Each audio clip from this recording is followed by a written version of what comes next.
Hello, once again, good morning, all of you. In the pediatric portion, as you know that we discussing about the unit number 5th, the nursing management of childhood disorders. In this we continue with the cardiovascular disorders in the children as a congenital heart disorders. In this we completed with the group cyanotic and the acyanotic congenital heart disorders. Okay. Then next, today the another group of the congenital heart disorder we going to be discussed, that is the obstructive lesions alteration. ठीक है, means obstructive alteration जो lesions होते हैं, ठीक है, means third group के अंदर आएगा ऑब्स्ट्रक्टिव लीजन अल्ट्रेशन. ठीक है, मीन्स इस कंडीशन के अंदर ऐसी जो अल्ट्रेशन उस हार्ट के अंदर अवेलेबल रहती है, ठीक है, जिसकी वजह से जो सर्कुलेशन का जो पाथवे होता है उसके अंदर कहीं ना कहीं ऑब्स्ट्रक्शन आ जाता है. ठीक है, बट उसके जो चैम्बर्स, उसका जो अलग जो पोर्शंस होते हैं वो ऑलमोस्ट नॉर्मल रहते हैं. ठीक है, बट इस कंडीशन के अंदर ऐसी जो सिचुएशन अराइज होती है या फिर कोई अल्ट्रेशन अवेलेबल रहता है, ठीक है, जिसके अंदर कोई ना कोई ऑब्स्ट्रक्शन होता है जो उस सर्कुलेशन के पाथवे को अल्टर्ड करता है. ठीक है, बट इसके अंदर साइनोसिस कंडीशन में भी हो सकती है और नहीं भी हो सकती. ठीक है, बट इसकी वजह से कोई पर्टिकुलर ये स्पेसिफाई नहीं किया जाता है कि ये साइनोसिस को लीड्स करता है, ये साइनोसिस को लीड्स नहीं करता है. ठीक है, बट इसके अंदर ये स्पेसिफिकेशन नहीं है. इसके अंदर अल्ट्रेशन के अंदर क्या होता है कि सर्कुलेशन के अंदर जो उसका रास्ता होता है, ठीक है, जैसे कि वेना कावा से ड्रेन किया जाएगा राइट एट्रियम के अंदर, राइट एट्रियम से राइट वेंट्रिकल के अंदर, राइट वेंट्रिकल से पल्मोनरी आर्टरी के अंदर सर्कुलेशन, फिर अगेन फिल्टर होने के बाद में पल्मोनरी वेन के द्वारा जो लेफ्ट एट्रियम के अंदर वो जो ऑक्सीजनेटेड ब्लड होता है उसको ड्रेन किया जाता है. फिर लेफ्ट एट्रियम से अगेन जो लेफ्ट वेंट्रिकल के अंदर, लेफ्ट वेंट्रिकल से आगे की तरफ एरोटा के अंदर उसको ड्रेन किया जाता है और ड्रेन करने के बाद में पूरी बॉडी के अंदर उसको सर्कुलेट किया जाता है. ठीक है, बट इन दिस कोई ये जो पाथवे जो स्ट्रक्चर हमने देखा, राइट एट्रियम, उसके सेप्टम, उसके जो चैम्बर्स, तो उनके अंदर ऑलमोस्ट नॉर्मल स्ट्रक्चर होता है, बट कहीं ना कहीं उसके सर्कुलेशन के अंदर कुछ जो रास्ता होता है, ठीक है, पाथवे, उसके अंदर कुछ ऑब्स्ट्रक्शन हो जाता है और कुछ लीजन्स मीन्स इंजरी वगैरह हो जाती है. तो उस ग्रुप के अंदर जो कंजेनाइटली अवेलेबल रहते हैं, मतलब बर्थ के टाइम से ही अवेलेबल रहते हैं, तो ऐसे ग्रुप के अंदर ऑब्स्ट्रक्टिव लीजन्स अल्ट्रेशन जो कार्डियोवास्कुलर सिस्टम से बिलोंगिंग करते हैं तो वो इसके अंदर इंक्लूडेड किए गए हैं. ठीक है, the group of congenital heart alteration in which, ठीक है, मीन्स ये भी है कंजेनाइटल हार्ट डिसऑर्डर्स क्लासिफिकेशन उसके ग्रुप के अंदर इंक्लूडेड किया जाता है. ठीक है, in which the circulation pathway interrupted obstruction, मतलब जो सर्कुलेशन का पाथवे होता है उसके अंदर मतलब कुछ मुश्किलें आती है. ठीक है, एंड ऑब्स्ट्रक्शन उसके अंदर होता है. As usual almost structure is normal, और ऑलमोस्ट जो स्ट्रक्चर होता है वो उसके अंदर नॉर्मल होता है, बस थोड़ा सा कहीं ना कहीं ऑब्स्ट्रक्शन होता वाली कंडीशन उसके अंदर अराइज हो जाती है. ठीक है, देन नेक्स्ट इसके अंदर कौन कौन सी कंडीशंस बेसिकली इंक्लूडेड की जाती है? The coarctation of the aorta and the wall alteration, means अलग अलग टाइप जो वॉल्स उसके अंदर जो रास्ता जो एक कनेक्शन होता है, ठीक है, मतलब पाइपलाइन के जैसे एक दूसरे जो चैम्बर्स होते हैं जो उनके साथ में जो कनेक्शन है, ठीक है, तो वो वॉल के द्वारा होता है, और जो एरोटा होता है जिसके अंदर सर्कुलेशन होता है वो पास होता है, तो वो एरोटा के द्वारा. ये दो कंडीशन हम ऑब्स्ट्रक्टिव लीजन अल्ट्रेशन के अंदर हम डिस्कशन करेंगे in the congenital cardiac disorders के अंदर. ठीक है, okay, then next one the group of the obstructive lesions alterations of the childrens. ठीक है, मतलब चिल्ड्रंस के अंदर congenital disorders, the group the obstructive lesions alteration के अंदर the first condition that is the coarctation of the aorta, ठीक है। जो फर्स्ट हेडिंग जो ऑब्स्ट्रक्टिव जो कार्डियक डिसऑर्डर्स उसके अंदर इंक्लूडेड होता है, the coarctation of the aorta, ठीक है। Then next it's introduction phase, same is it is इस ग्रुप के अंदर भी जो क्राइटेरिया इससे पहले जो acyanotic and the cyanotic disorders का हमने जो डिस्कशन किया था, first of all we discuss its introduction phase, etiological factors, if the type is available then we also analyze its types, then the pathophysiology, the mechanism of the process of circulation, then next clinical manifestation, diagnostic measures and the measure the management, ठीक है। तो same is this criteria we follow in this also, ठीक है। Then next first one, the introduction of the meaning, the coarctation of the aorta, ठीक है, कि actual में coarctation तो एरोटा वाली कंडीशन के अंदर कैसा लीजन जिसके अंदर होगा, जिसकी वजह से ऑब्स्ट्रक्शन वो अराइज हो जाएगा, ठीक है। द कोआरेक्टेशन, द वर्ड जो हेडिंग को दो वर्ड से मिलकर बनी है, the coarctation and the aorta, ठीक है। The coarctation it means the narrowing और शॉर्ट एरिया स्ट्रक्चर, ठीक है। मींस कोई भी जो शॉर्ट एरिया मतलब नैरोइंग हो जाता है कि किसी भी एरिया का जो शॉर्ट मतलब जो छोटा सा जो पोर्शन होता है उसी का शॉर्ट हो मतलब उसका नैरो हो जाना, ठीक है। मींस कोई भी यदि पाइपलाइन है वो बहुत बड़ा है, ठीक है, तो उस बड़े पाइपलाइन के अंदर से उसका कुछ छोटा सा जो पार्ट होता है, ठीक है, मतलब उसका जो शॉर्ट लेंथ वाला जो पार्ट होता है, थोड़ा सा भाग होता है वो सिकुड़ने लग जाता है, ठीक है, मतलब वो दब जाता है, ठीक है। उसके अंदर जो साइज जितना नॉर्मल इस कंडीशन के अंदर होता है उसके अंदर दब जाने की वजह से वो थोड़ा उसका जो रास्ता होता है आर पार होने का उसके अंदर थोड़ा कमी आ जाता है, ठीक है, मतलब थोड़ा पाथ में जो रास्ता होता है वो कम हो जाता है, ठीक है। तो कोआरेक्टेशन का मतलब यदि कोई लंबा स्ट्रक्चर है, ठीक है, किसी लंबे स्ट्रक्चर के अंदर से किसी का कुछ छोटा सा जो पोर्शन होता है, ठीक है, उसका नैरोइंग हो जाना, दैट्स मीन द कोआरेक्टेशन, ठीक है। मीन्स बड़ा स्ट्रक्चर है उसमें से कुछ जो पोर्शन है उसका जो स्टेनोसिस मतलब ऑब्स्ट्रक्शन उसका नैरोइंग हो जाना, वो वर्ड कहलाता है कोआरेक्टेशन, ठीक है। और इस कंडीशन के अंदर कोआरेक्टेशन किसका हो रहा है, तो नेक्स्ट वर्ड है एरोटा, ठीक है। Aorta it means the great artery for the systemic circulation, ठीक है, मीन्स का जो सर्कुलेशन जो मैथड जो प्रोसेस को फुलफिलमेंट करने के लिए द ग्रेट आर्टरीज के अंदर एक इंक्लूडेड होता है द एरोटा, ठीक है, जिसके द्वारा सिस्टेमिक सर्कुलेशन होता है वो परफॉर्म किया जाता है, ठीक है। In the detail, so it is and the obstructive congenital heart disorders means the coarctation भी एक obstructive congenital heart disorders के अंदर included किया जाता है, ठीक है, in which as characterized by मतलब के characterize किया जाता है as the narrowing of the aorta or hypoplasia, ठीक है।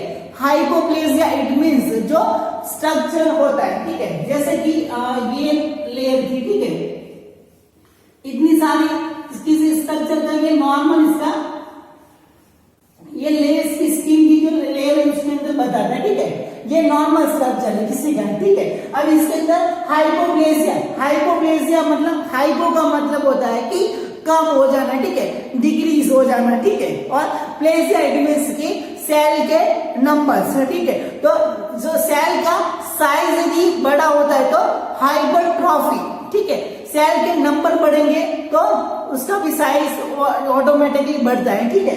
पर इसके अंदर क्या बता रहा है, हाइपोप्लेजिया, ठीक है, मींस सेल का जो नंबर है वो कम होगा और किसी बॉडी के अंदर स्ट्रक्चर के अंदर सेल का जो पोर्शन है यदि कम हो जाता है तो उसका जो लेयर का जो स्ट्रक्चर है वो बदल जाएगा, ठीक है। तो इसके अंदर सेल का लेवल यदि जो काउंटिंग है वो कम हो जाएगा तो ये बहुत ही पतली हो जाएगी लेयर, ठीक है।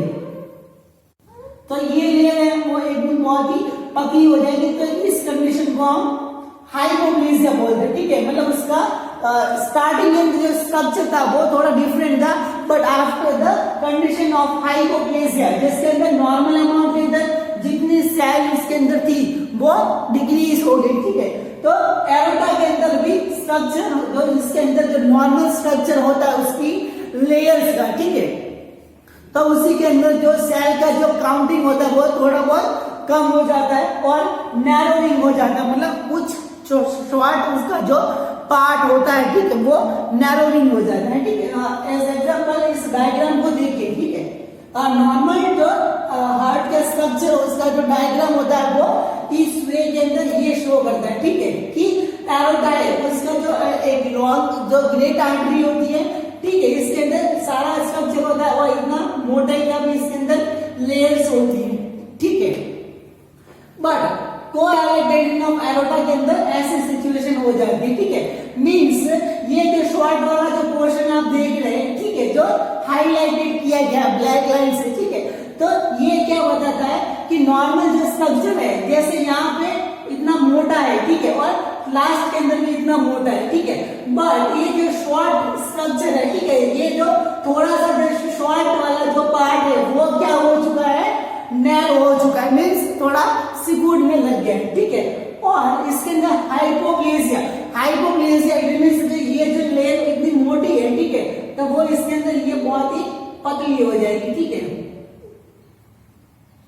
ये लेयर इतनी पतली हो जाएगी। तो इस कंडीशन को जो कोएलेटेशन ऑफ एरोटा हम बोलते हैं, ठीक है, मीन्स नॉर्मल इसका स्ट्रक्चर हर एंगल से बहुत ही मोटाई के अंदर इतना चौड़ाई के वाला पोर्शन होता है, ठीक है, बट इस कंडीशन के अंदर कैसी कंडीशन अराइज हो जाती है जिसके अंदर एरोटा का स्टार्टिंग और जो एंडिंग पोर्शन होता है उसको तो मोटाई उसकी चौड़ाई होती है वो नॉर्मल होती है, ठीक है, बट इसके अंदर बीच वाला जो स्ट्रक्चर होता है उसी के अंदर नैरोइंग को थोड़ा बहुत सिकुड़ने लग जाता है, ठीक है। तो इस कंडीशन को कोएलेटेशन ऑफ एरोटा के नाम से जाना जाता है।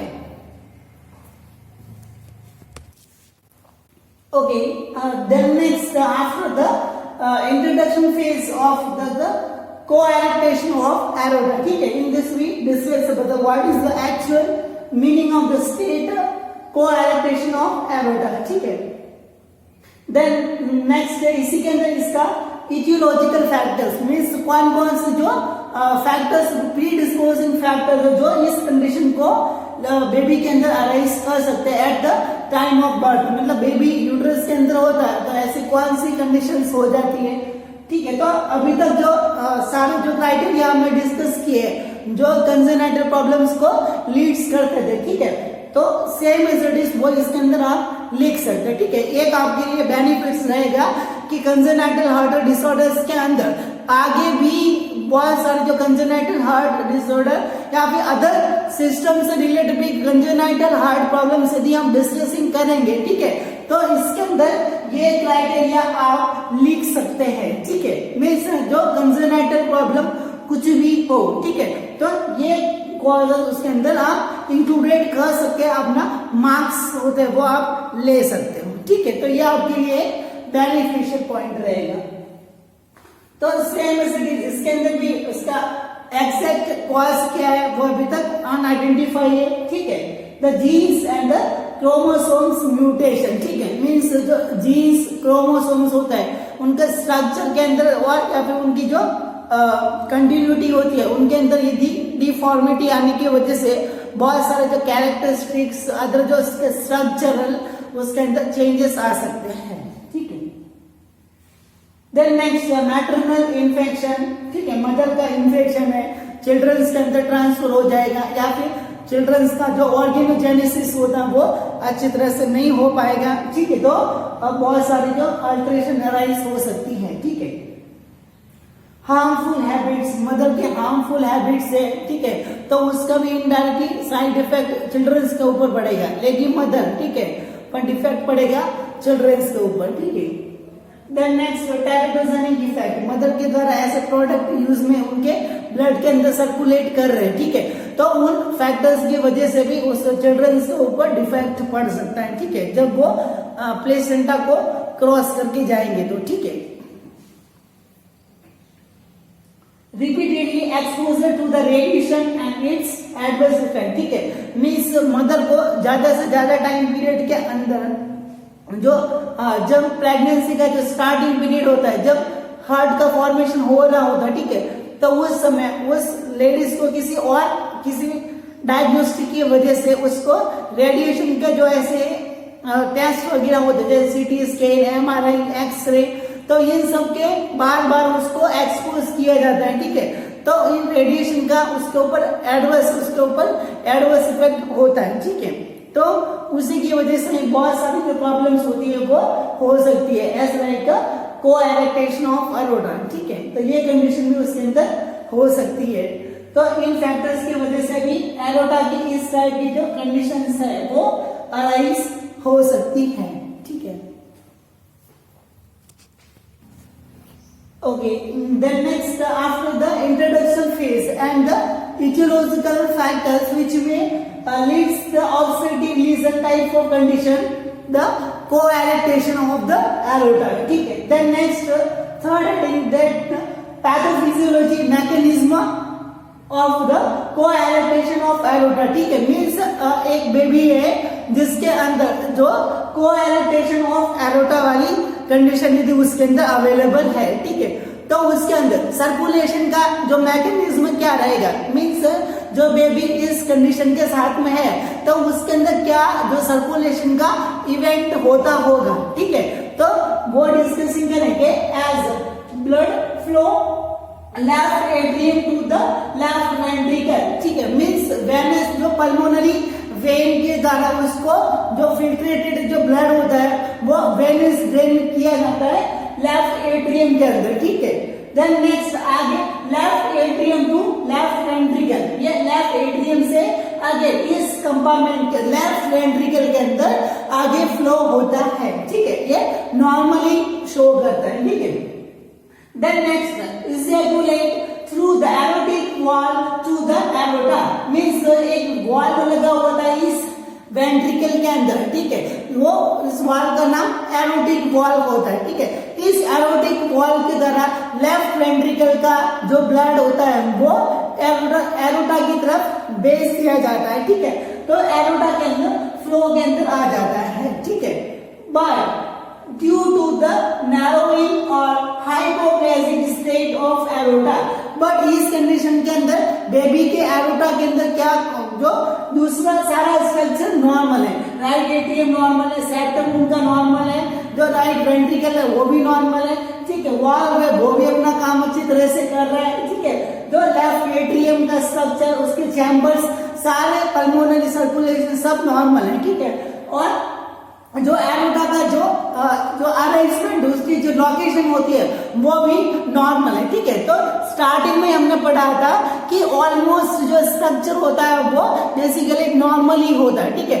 बट जो शॉर्टली जो पोर्शन होता है उसके अंदर नैरोइंग होने की वजह से लिटिल बट जो सर्कुलेशन होता है वो जाता है, मतलब इसके अंदर टोटली जो सर्कुलेशन जो ऑक्सीजनेटेड ब्लड होता है वो कंप्लीटली बंद नहीं होता, ठीक है। जो बॉडी के नीड के अकॉर्डिंग थोड़ा बहुत होता है वो तो पहुंच जाता है, ठीक है। तो ऑक्सीजन का लेवल होता है वो मेंटेन रहता है, तो इतना साइनोसिस वाली कंडीशन होती है वो नोटिफाइड नहीं होती as comparison to the cyanotic congenital heart disorders, ठीक है।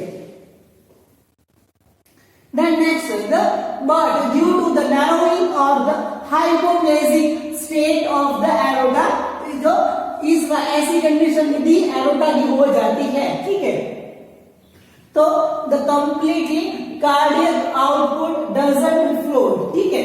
मीन्स जो अप्रोक्स 5 लीटर जो ब्लड होता है, ठीक है, वो 5 लीटर जो ब्लड होता है वो एक साथ में पंपिंग किया जाता है, नॉर्मल जो कार्डियक आउटपुट होती है वो, ठीक है। तो इस कार्डियक आउटपुट का पूरा जो 100% होता है वो एक ही बार के अंदर एरोटा के अंदर बेच दिया जाता है सर्कुलेशन करने के लिए, ठीक है। बट एक कार्डियक आउटपुट का जो अमाउंट होता है वो इसके लिटिल, मतलब उसकी जो ओपनिंग है वो यदि कम होने की वजह से सारा का सारा जो 100% का अमाउंट का जो ब्लड है वो इसमें से गुजर नहीं पाएगा, ठीक है। मतलब इसमें से वो फ्लो नहीं कर पाएगा क्योंकि यहाँ का जो रास्ता है वो मतलब छोटा है, ठीक है, उसकी चौड़ाई है वो कम है, ठीक है।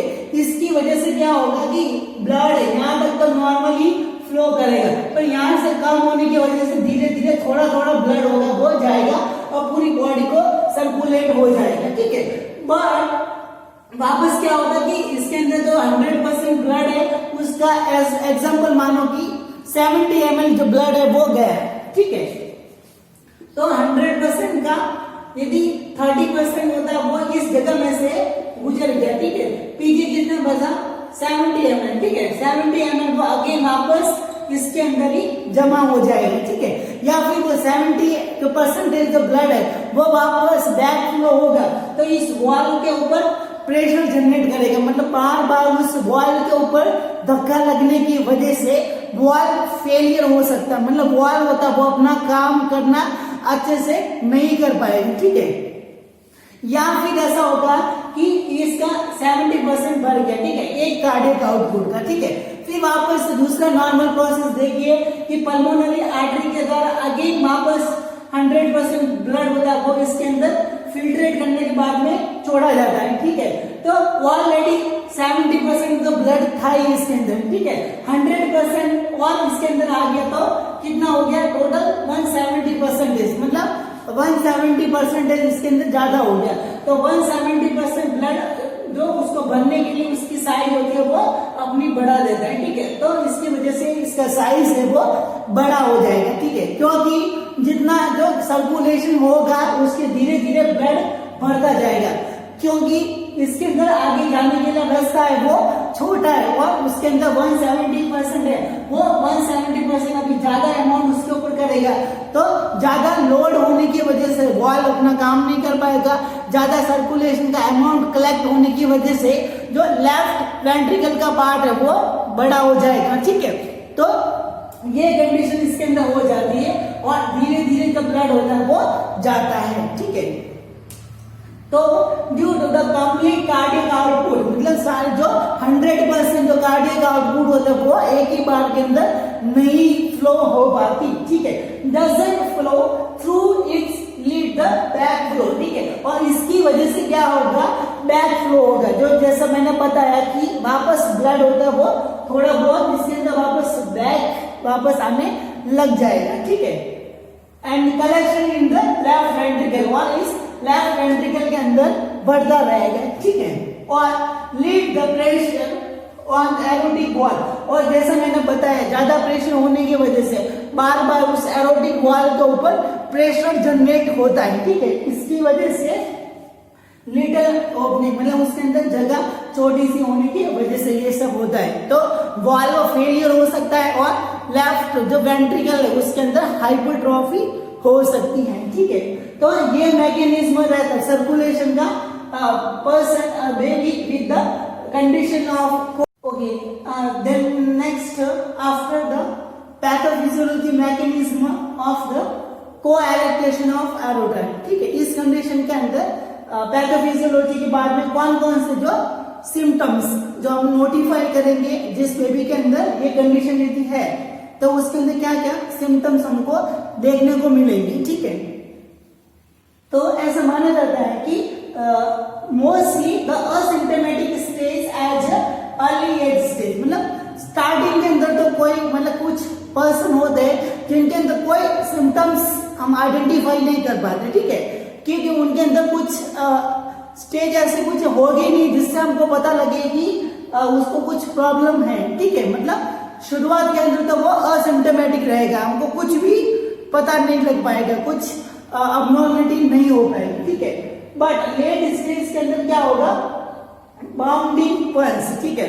बाउंडिंग पल्स जो मैंने पहले से बता रखी थी कि किसी पाइपलाइन के अंदर ज्यादा प्रेशर पड़ने की वजह से एक साथ में ज्यादा ब्लड जाता है, मीन्स जैसे कि ये नॉर्मल लाइन चल रही है, ठीक है, इसके अंदर प्रेशर लगेगा तो एक ही साथ में प्रेशर लगने की वजह से एक बार के अंदर ज्यादा ब्लड जाएगा, ठीक है। फिर वापस फटाफट नॉर्मल हो जाएगा, फिर वापस प्रेशर बढ़ेगा तो ज्यादा ब्लड जाएगा, फिर वापस नॉर्मल, फिर ज्यादा प्रेशर बढ़ेगा तो नॉर्मल, ज्यादा प्रेशर फिर वापस नॉर्मल। तो इस टाइप का जो एक साथ के अंदर प्रेशर ज्यादा बढ़ेगा, ठीक है, फिर वापस नॉर्मल हो जाएगा।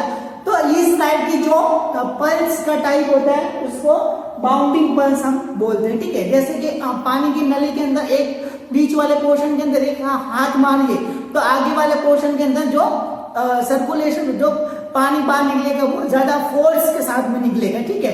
बीच के अंदर पकड़ के एक बार जोर से मुक्का मारिए, ठीक है, तो अंदर की आगे से प्रेशर जनरेट होगा।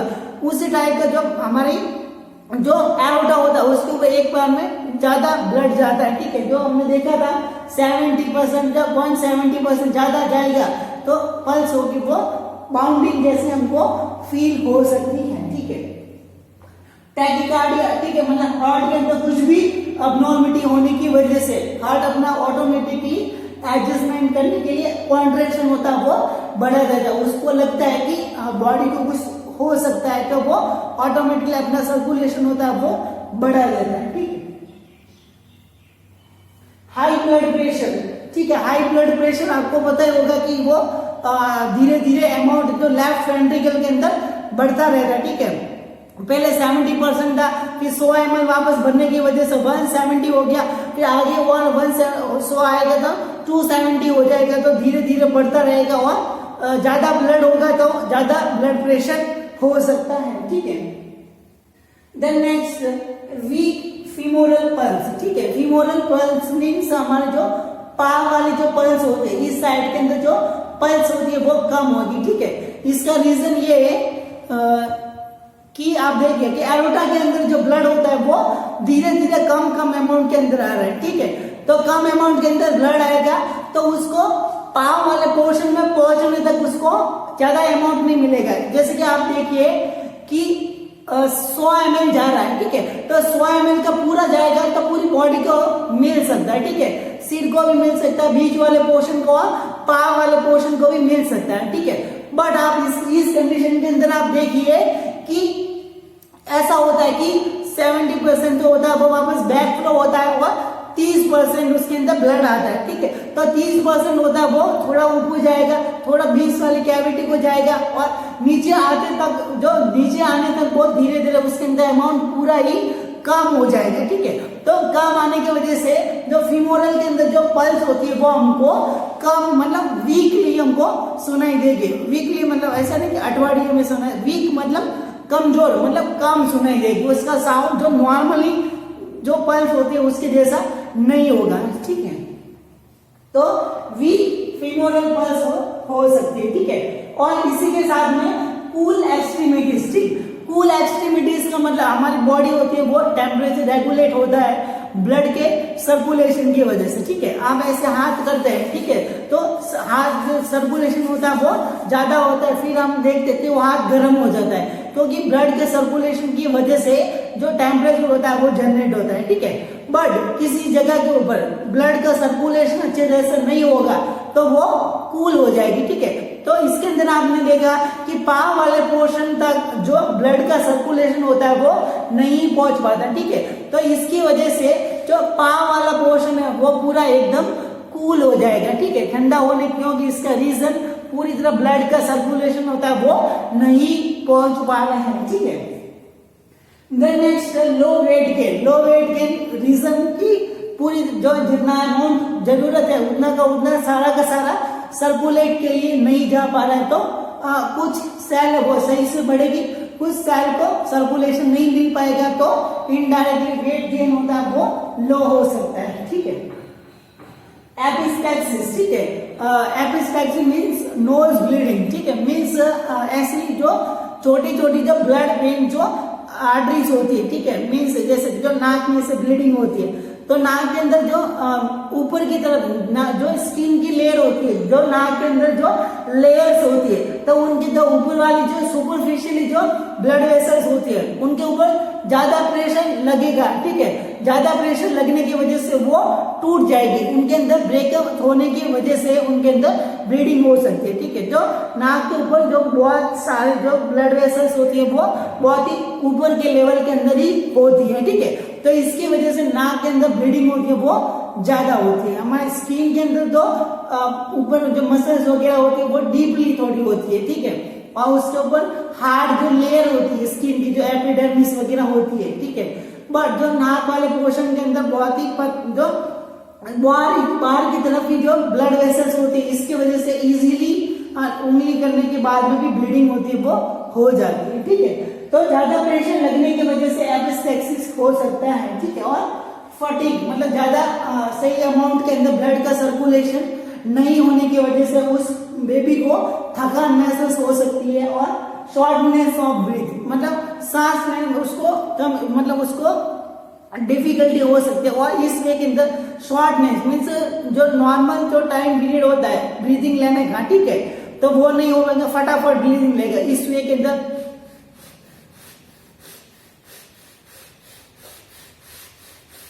ठीक है, तो ये जो पूरा प्रोसेस होता है वो नहीं हो पाता है। इसके अंदर जो एक के बाद दूसरी जो ब्रीदिंग होता है वो फटाफट लेता रहता है, तो एक ब्रीदिंग होती है वो नहीं हो पाती है, शॉर्टनेस हो जाती है, मतलब जो फटाफट लेने लग जाता है। ठीक है, तो ये कंडीशन होती है वो कोएरेक्टेशन ऑफ एरोटा के अंदर अराइज हो सकती है। Okay, then next after the identifying the clinical manifestation related to the coarctation of the aorta, then next after it जो क्लिनिकल मैनिफेस्टेशन के द्वारा हम कंफर्मेटली हम उसको नहीं बोल सकते कि कोएरेक्टेशन ऑफ एरोटा वाली कंडीशन हो सकती है। ठीक है, क्योंकि टैकीकार्डिया वाली कंडीशन, लो वेट गेन, ठीक है, अदर प्रॉब्लम ये असाइनोटिक डिसऑर्डर्स में भी होती है, साइनोटिक डिसऑर्डर्स में भी होती है। ठीक है, तो एक्चुअल में कौन सी कंडीशन है वो हम कंफर्मेटली नहीं बोल सकते। ठीक है, तो इसके लिए हम क्या करते हैं, जो लैबोरेटरी जो डायग्नोस्टिक इवैल्यूएशंस होते हैं, ठीक है, मतलब हमको एक्यूरेट कंडीशंस क्या है उसको आइडेंटिफाई करने के लिए डायग्नोस्टिक इवैल्यूएशन होते हैं, वो हम करवाते हैं। ठीक है, इसी के अंदर first one the history collection means जो इससे पहले हमने डिस्कशन किया कि एंटीनेटल रिपोर्ट, उसके पास में कोई पुरानी फाइल है, ठीक है, उसके घर वाले उनके साथ में हम डिस्कशन करेंगे, तो हम कोरिलेटेड करेंगे। जैसे कि इटियोलॉजिकल में हमने देखा कि ये इसकी वजह से भी होता है, तो क्या ये क्राइटेरिया क्या उस पर्सन के अंदर हो रहा है, ठीक है, तो हमको कोरिलेटेड करना है कि इस कंडीशन से होता है, और ये कि ये कंडीशन उस घर वाले ये बता रहे हैं या उसके रिकॉर्ड के अंदर लिखी हुई है, ठीक है, तो हमको पता लगा सकते हैं कि ये कंडीशन हो सकती है। ठीक है, देन नेक्स्ट फिजिकल एग्जामिनेशन, जो जैसे कि हमने जो क्लिनिकल मैनिफेस्टेशन हमने देखे। ठीक है, देन नेक्स्ट इसके साथ साथ में हमको murmuring sound on the systolic, मतलब जब भी ब्लड जो कार्डियक आउटपुट निकलेगी तब जो ब्लड प्रेशर हमको मेंटेन जो फील होता है, उसी के साथ में एक्स्ट्रा जो बैकग्राउंड साउंड है उसी के साथ में हमको फील होता है। ठीक है, देन नेक्स्ट चेस्ट एक्सरे यदि करेंगे तो उसके अंदर हमको क्या दिखेगा, द लेफ्ट पार्ट एनलार्जमेंट, मतलब जो लेफ्ट वेंट्रिकल वाला पोर्शन है, ठीक है, जो हार्ट का उसके अंदर एनलार्जमेंट होगा, क्योंकि उसके अंदर धीरे धीरे ज्यादा से ज्यादा ब्लड है वो बढ़ता रहेगा। ठीक है, एक्यूमुलेशन ज्यादा होने की वजह से। देन नेक्स्ट और ज्यादा जो एवरीडे वाली कंडीशन है उसका इमेजेस देखने के लिए एमआरआई, सीटी स्कैन वगैरह हम करवा सकते हैं। ठीक है, और कार्डियक कैथेटराइजेशन मीन्स उसके अंदर सैंपलिंग वगैरह लेने के लिए, ब्लड प्रेशर मेंटेन करने के लिए, ब्लड का जो कार्डियक जो हार्ट होता है उसका स्ट्रक्चर देखने के लिए एक ट्यूब होती है वो इंसर्ट की जाती है, कैमरा भी हम इंसर्ट कर सकते हैं, सैंपलिंग भी हम इसके कार्डियक कैथेटराइजेशन के द्वारा ले सकते हैं। ठीक है, तो इन मेजरमेंट्स के द्वारा हम इस कंडीशन को डायग्नोज कर सकते हैं।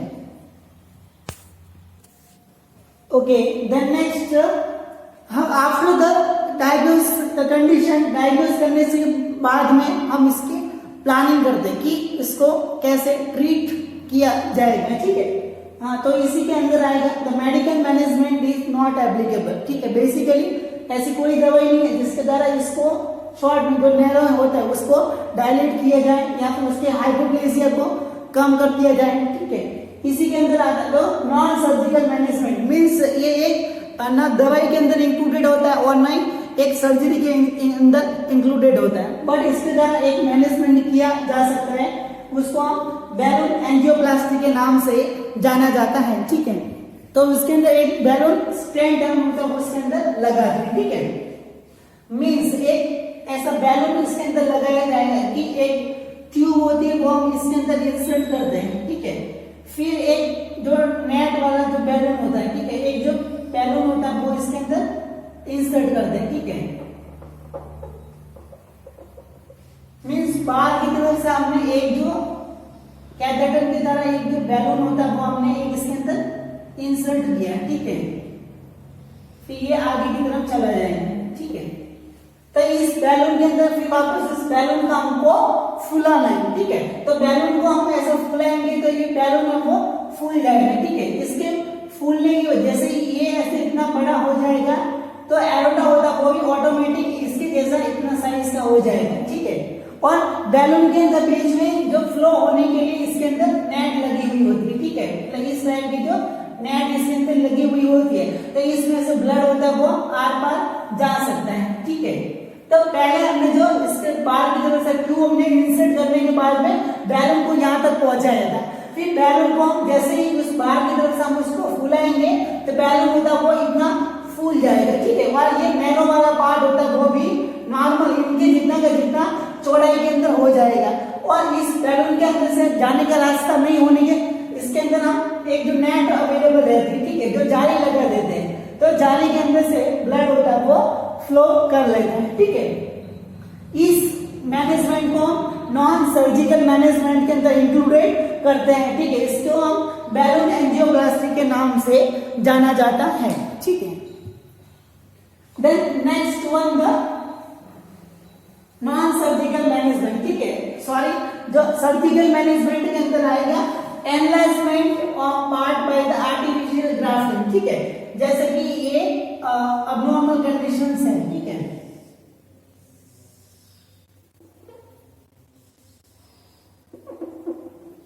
इसके अंदर ये नैरो पार्ट है, ठीक है। तो इसके अंदर जो बाहर की तरफ से जो बना है ये इतना चौड़ाई वाला पार्ट है, इसके जितना का जितना, तो ये वाले पार्ट को हम कट कर देते हैं, ठीक है। ये वाला पार्ट है इसको हम कट करने के बाद में इसको हम इसकी जगह के ऊपर फिक्स कर देंगे, ठीक है। तो ये हमने इसको सर्जरी के द्वारा हमने इसको जोड़ दिया, ठीक है। तो नेक्स्ट है इसके अंदर हम जोड़ के टांके लगा देंगे और इसके बीच में हमने अटैच कर दिया, ठीक है। तो ये पार्ट कट करने के बाद में इस बने बनाए पार्ट को हमने इसके अंदर जोड़ दिया, ठीक है। तो ये कंडीशन क्या है, enlargement of the part by the artificial grafting. जो आर्टिफिशियल जो बना बनाया पार्ट है वो हमने इसके अंदर जोड़ दिया, ठीक है। देन नेक्स्ट दूसरी कंडीशन होती है cut down the narrow part at the end to end anastomosis, ठीक है। और दूसरी कंडीशन ये बताती है कि इसके अंदर हमको बाहर की तरफ से हमको कोई भी आर्टिफिशियल ग्राफ्टिंग हमको नहीं लगानी, ठीक है। मीन्स जो नैरो वाला जो पोर्शन होता है उस नैरो पोर्शन को हमको कट कर देना है, जिसको ये वाला पोर्शन है। इस कंडीशन के अंदर हमने क्या किया था कि बाहर से बना हुआ एक जो ग्राफ्टिंग है इसी साइज का वो हमने इसी जगह पे कट करके इसको यहाँ पे फिक्स कर दिया, ठीक है। बट इसके अंदर ऐसा कुछ नहीं, ग्राफ्ट हमको यूज में नहीं लेना है। इसको कट करने के बाद में ये वाला पोर्शन और इस वाले पोर्शन को जोड़ देना है, ठीक है। मतलब ये दोनों को आपस में जोड़ देना है, ठीक है। तो टांके लगाने के बाद में ये पार्ट और ये पार्ट दोनों को आपस में जोड़ दिए जाएंगे, ठीक है। और इसको टांकों से हमको जोड़ देना है, ठीक है। तो इस कंडीशन को cut down narrowed part end to end anastomosis के नाम से जाना जाता है, ठीक है। तो नॉर्मल जो ये जो उसका रास्ता है वो नॉर्मल हो जाएगा, ठीक है। तो इसी वे के द्वारा को एडेप्टेशन ऑफ एरोटा का मैनेजमेंट हम कर सकते हैं, ठीक है। तो this about the coarctation of aorta, the first obstetric lesion alteration in the children's.